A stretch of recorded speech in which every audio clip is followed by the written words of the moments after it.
E aí, gente, tudo bem? Aqui é o Rafa do canal Programador Lhama e vamos lá, né? Vamos continuar o nosso projeto, dependendo da sua ótica, né? A gente vai começar o projeto, mas enfim, a gente vai fazer, né? Todo o nosso pipeline em ETL e na nossa última aula a gente chegou a mexer, né, nos nossos arquivos de configuração para a gente iniciar o nosso projeto de uma maneira interessante. O que a gente vai fazer nessa aula em específico?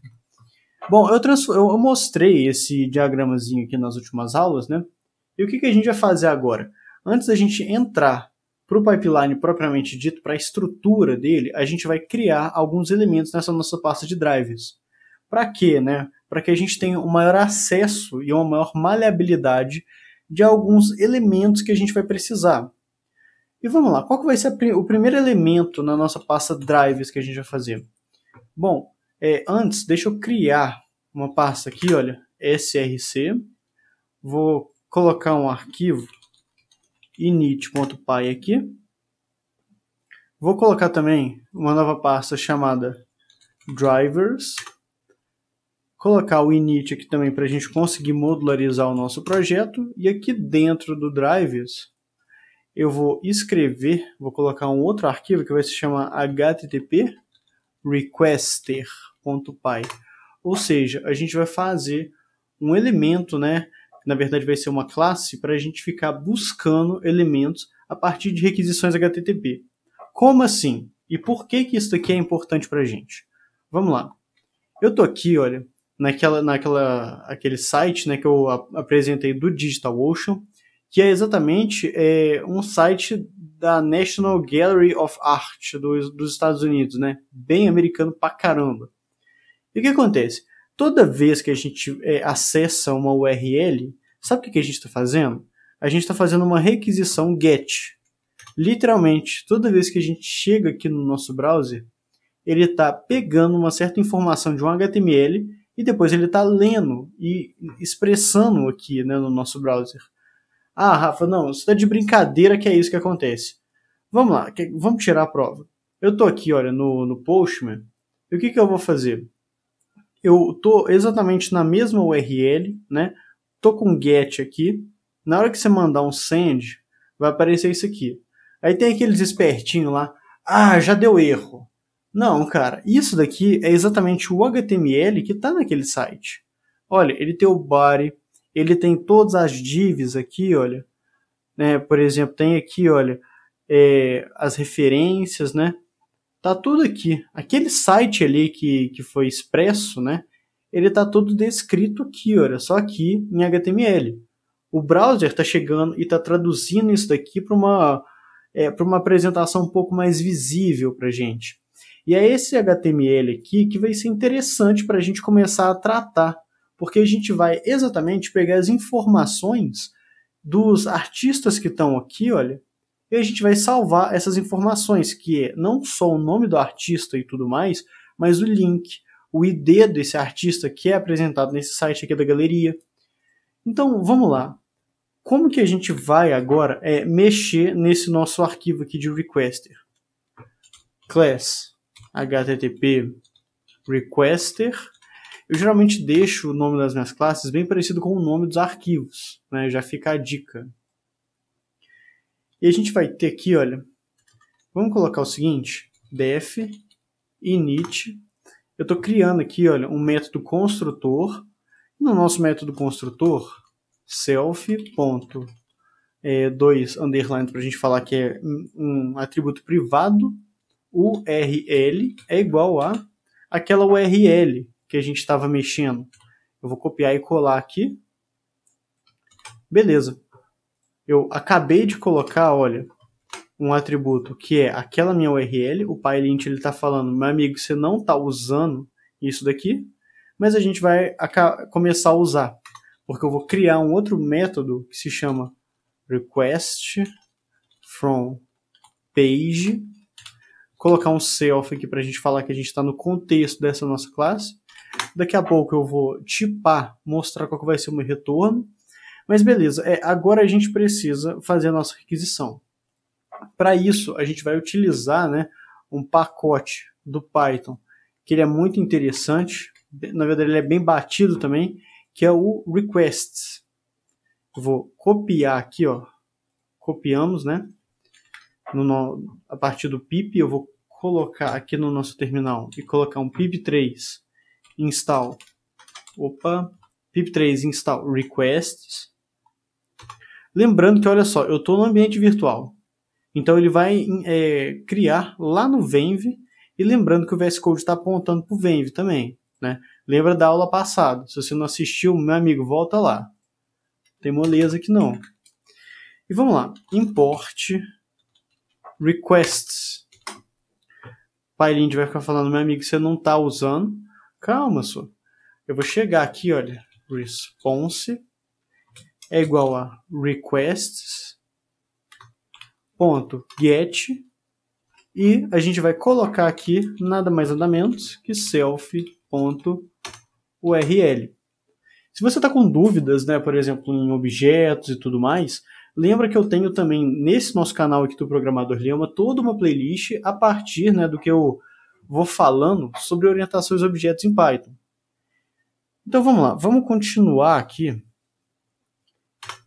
Eu vou pegar aqui o nosso response e vamos fazer um print do response. Beleza? Ele vai dar uma coisa chata aqui, olha, porque a gente está usando, né? Mas ao mesmo tempo ele tem uma certa dificuldade para reconhecer. Isso aqui na verdade é problema do meu VS Code. Deixa eu fazer o seguinte. Deixa eu fechar, abrir ele de novo. Ok. Eu vou chegar aqui, ó. Vamos voltar.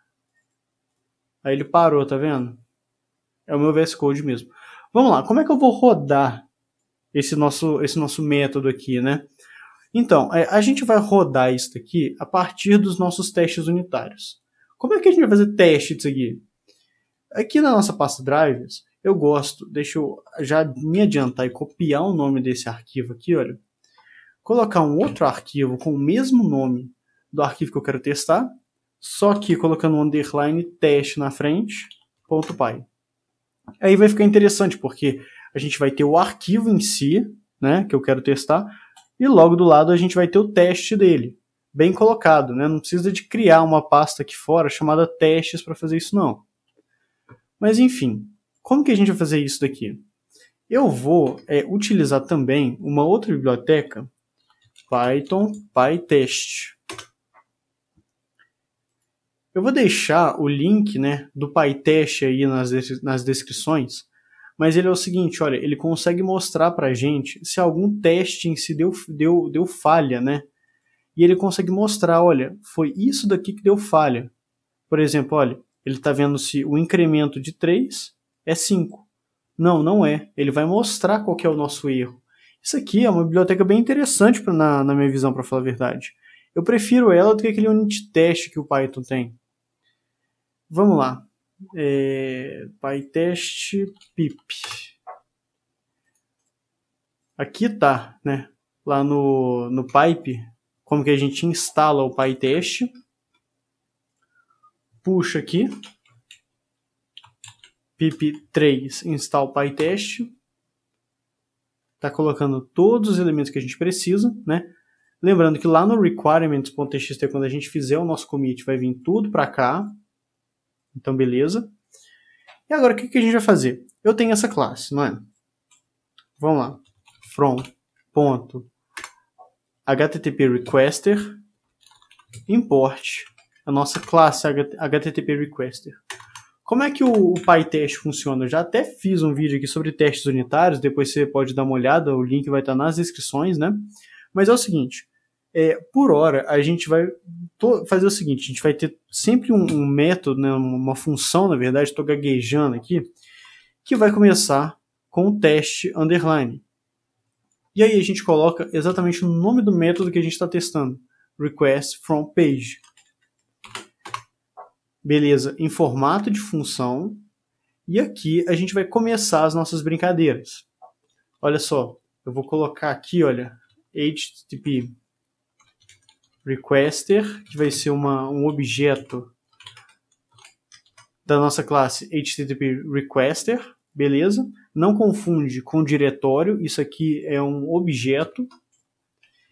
E aí, a gente chama o método. E eu vou colocar o seguinte, a gente está printando, não tem resposta aqui, né? Então é só isso que a gente vai querer. Deixa eu chegar aqui, ó. E como que a gente vai rodar o projeto? PyTest. E aí a gente pode colocar aqui, olha, "-s", "-v". Esses dois elementos aqui vão assegurar que vai ter o print, que o print vai rolar. E eu posso colocar o diretório. src, drivers, http requester, test.py. Beleza? Dá um enter.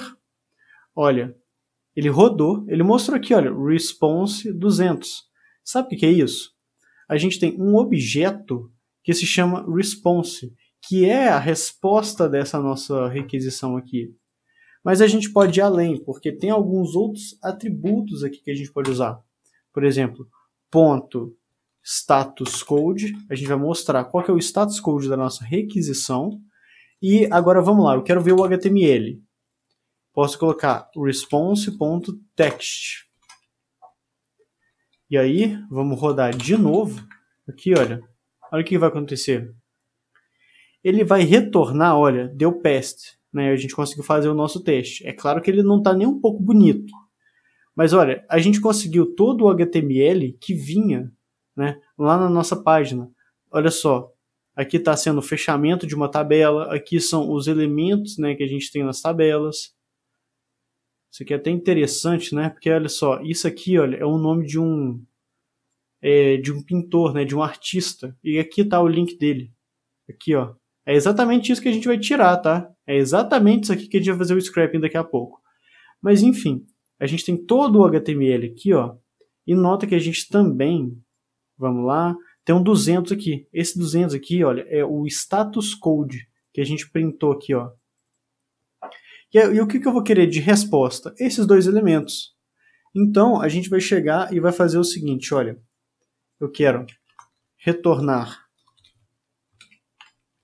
um dicionário cujo elemento status code vai ser response.statuscode e eu vou querer também ter uma outra propriedade aqui que se chama HTML, que vai ser exatamente o response.text.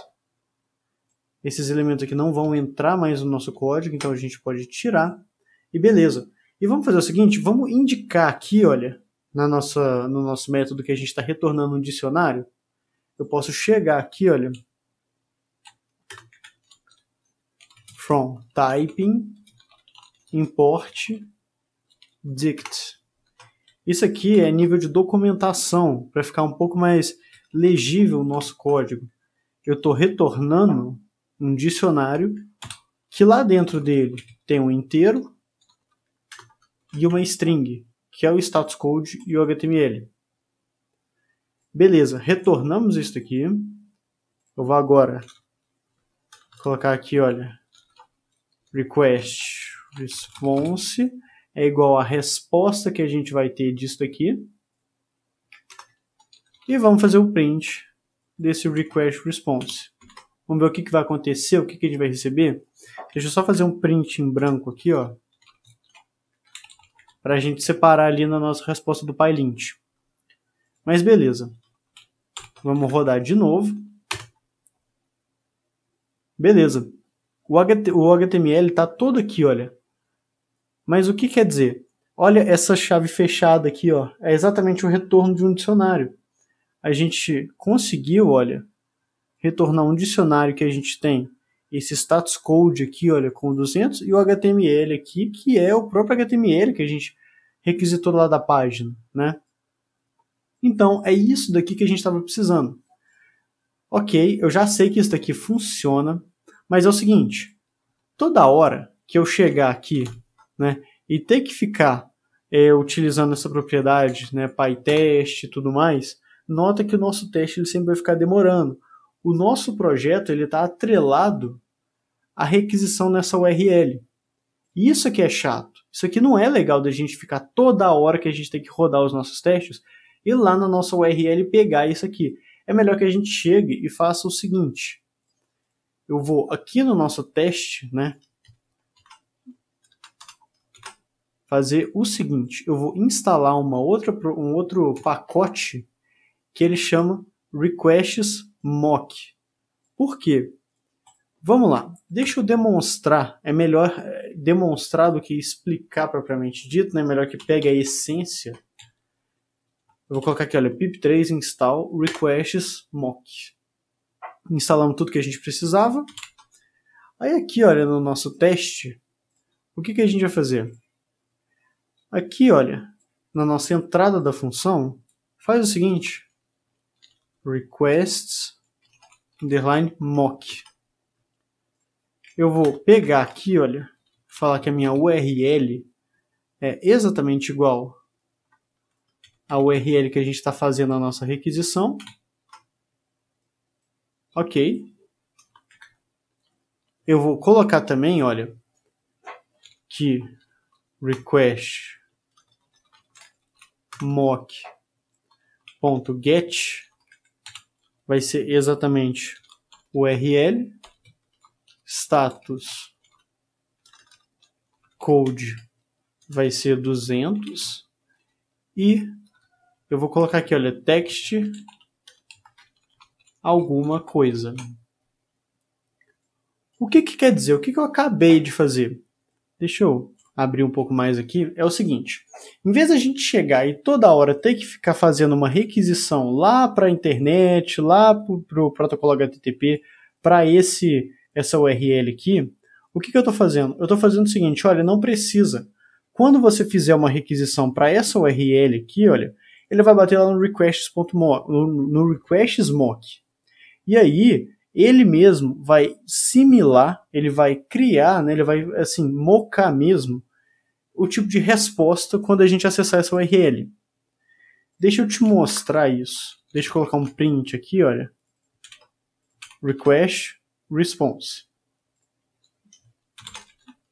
PyTest, -S, -V, src, drivers e o nosso teste. Olha o que aconteceu. Deixa eu expandir um pouco mais aqui para a gente ver. Ele apresentou aqui, olha, status code 200 e o HTML está alguma coisa. Esse alguma coisa é exatamente o que está aqui, olha, no requests mock. Então, eu não estou precisando toda hora de ficar fazendo essa requisição HTTP. Ele vai bater lá no mock e as respostas sempre vão ser rápidas. Olha, eu não estou abusando lá da requisição HTTP. Então, é isso daqui que a gente precisa. Mas vamos fazer o seguinte, só para não ficar muito estabanado isso aqui. Response context é igual a... Vamos colocar um H1 aqui, olha. Olá, mundo. Barra H1. Ou seja, vamos simular um HTML, né? E vamos colocar aqui, olha, a resposta do text como response context. E aí a gente consegue fazer as nossas verificações de teste propriamente ditos, né? Assert. Eu quero verificar se eu tenho status code na minha resposta da requisição em HTTP. Ou seja, será que está desse modo? Será que eu tenho status code? Lembrando que a gente vai retornar aqui, olha, status code. Então, eu quero verificar se eu tenho status code e se eu tenho propriedade HTML no meu documento de retorno. Além disso, eu quero verificar se... Agora a gente pode acessar, olha só, se o status code ele vai ser 200, que é o que eu quero, né? O 200 no HTTP é ok. E eu quero verificar também se lá na propriedade HTML eu vou ter esse response context. Então isso daqui, na verdade, é o nosso teste unitário. Eu estou verificando se a saída, né, está de acordo do jeito que eu estou querendo. E eu estou verificando dessa forma aqui, olha, se o status code for 200, e se ele tiver essa resposta aqui, que eu cheguei e bati lá no request smoke, ou seja, que eu acessei a URL que eu quero. E essa URL que eu quero, ela é exatamente a URL que eu quero fazer a minha requisição nessa minha classe. Então nota que o teste aqui, ele está sendo bem feito, né? Se eu chegar aqui, ó, vamos lá, colocar o PyTest de novo aqui, ó, beleza, ele vai mostrar que ele passou. Mas e aí, né? E se eu chegar aqui, ó, e fazer o seguinte, em vez de 200, quero que seja 201. Aí, ele vai apresentar aqui, olha, opa, deu erro. Deu erro aonde? Exatamente aqui, olha, nesse status code, ele está como 201, mas na verdade ele retornou 200, né? E ele mostra aqui, olha, onde que está, em qual teste que foi. Por isso que eu gosto do Requests, né? Eu acho ele mais interessante da gente ter essa visão. Essa visão é bem bacana. Ok. Então, gente, é realmente isso aqui, ó, o nosso primeiro elemento na nossa pasta drivers e tudo mais. E a última coisa que eu queria falar é um detalhe, né? Por que que eu estou acessando essa nossa biblioteca aqui de requests a partir dessa classe? Qual que é o intuito de eu estar fazendo uma coisa dessas, né? Olha só, esse nosso elemento aqui, olha, essa nossa classe. O retorno dela é conhecido, não é? Um status code e um HTML. Imagina que por algum motivo do destino, essa nossa biblioteca aqui de requests, esse nosso módulo, né, ele para de existir. Ele simplesmente para de existir e a gente tem que fazer uma troca rápida. É melhor que toda vez em que a gente acessar essa nossa biblioteca aqui, ela seja em apenas um arquivo no nosso projeto todo. E esse arquivo fica num lugar conhecido. Porque se esse nosso request aqui ficar por todo o nosso projeto, vai ser mais difícil da gente conseguir alterar. Então, do jeito que eu estou fazendo aqui, olha, colocando o uso do requests só através de uma classe, né, especificadamente através de um método, eu consigo, caso eu tenha que trocar, vamos supor que eu tenho uma outra função, né, pato Donald. E aí eu tenho que pegar e utilizar aqui, olha, o pato Donald ao invés do requests, fica fácil da gente fazer essa alteração, né? E é por isso que a gente tem essa nossa pasta de drivers aqui, porque a gente vai conseguir, na hora de extrair, colocar e assimilar todos os elementos em um lugar só. E aí vai ficar fácil o nosso trabalho, a nossa arquitetura vai estar boa. Então, gente, era isso aqui que eu estava querendo apresentar para a gente, né? Tanto o nosso, a nossa requisição quanto o teste unitário para ela. Por fim, vamos fazer o seguinte. Git status, git add, a gente colocou esse nosso src, né? Git status, vai apresentar tudo que a gente fez aqui, olha, o nosso request, o teste, git commit, -m, fit, porque é uma feature, copiar aqui, olha, implementing, na verdade vamos colocar com o nome da classe, http requester, beleza? Olha o PyLint lendo o projeto, olha o requirements, atualizando o nosso requirements e pronto, a gente acabou de fazer o nosso commit. E se a gente ir lá no nosso requirements, né, nota que ele aumentou, porque agora o PyTest está aqui, né, o request está aqui, olha o request smoke também. Então, gente, por essa aula está sendo isso, né?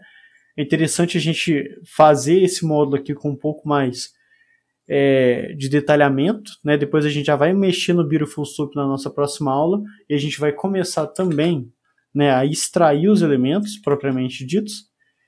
E por hora está sendo isso aqui, gente. Muito obrigado e até a próxima.